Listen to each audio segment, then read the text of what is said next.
Isa na naman kamaayong adlaw sa tanan to start a day with cooking naman ang aton nga umpisahan kag ang aton nga unahon sa aton nga pangadlaw-adlaw nga buluhaton.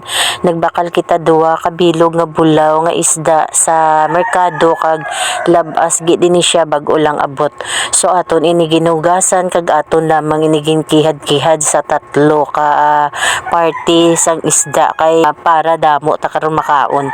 So gin-start na naton ni hugasan ang aton nga isda, ginkuhaan naton hasang kag aton ginhimbisan kag gimbutang na naton ini sa aton nga sarten nga aton lutuan. Gimbutangan naton tubig para paglaga di karon sa aton nga isda kag gibutangan naton sang aton nga katumbal.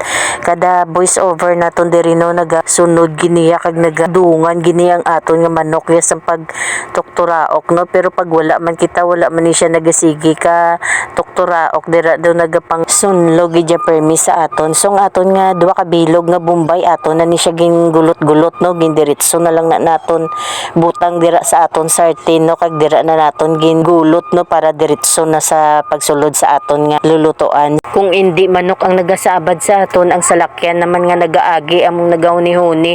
So hindi gid malikayan nga madala gini sa aton nga nagasige kita dihambal kag naga voice over ako sa inyo.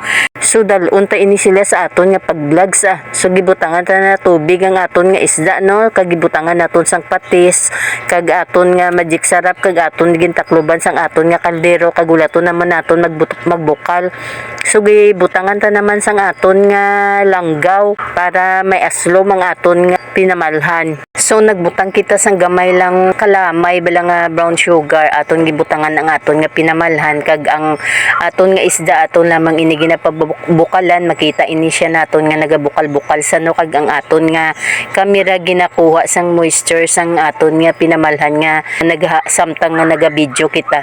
Duwa lamang ka baso nga tubig ang aton nga ginbukal no, intsaktuhan na ni sa aton nga paglaga sa aton nga isda nga hindi siya madunot kag intsakto lamang nga pagluto. So nagabukal-bukal na siya no, kag gimbutangan na ini naton siya sang tanan naton nga mga ingredients sang aton nga mga seasoning kag gibutangan man naton sang mantika. So ari na siya no, naluto na nga aton nga pinamalhan kay medyo nagmalamala na siya gamay kag okay na ni siya kag ginkuha na naton ang aton nga pinamalhan kag luto na ini siya gibutang naton sa aton nga suludlan kay ma-start na kita sang aton nga panyaga kay naka-prepare ng aton nga kanon sa aton nga pinggan. So ari ang aton nga isda no, meat naman ni karong aton nga pagkaon no, kag gana naman sa aton nga pagkaon. So ari nang aton nga pinamalhan nga isda. So kabay pang continue kamo sa pag-watch sang akon nga videos no, kag always gid kamo ara no. Thank you so much for watching and thank you so much for all the followers no, kag ari nang aton nga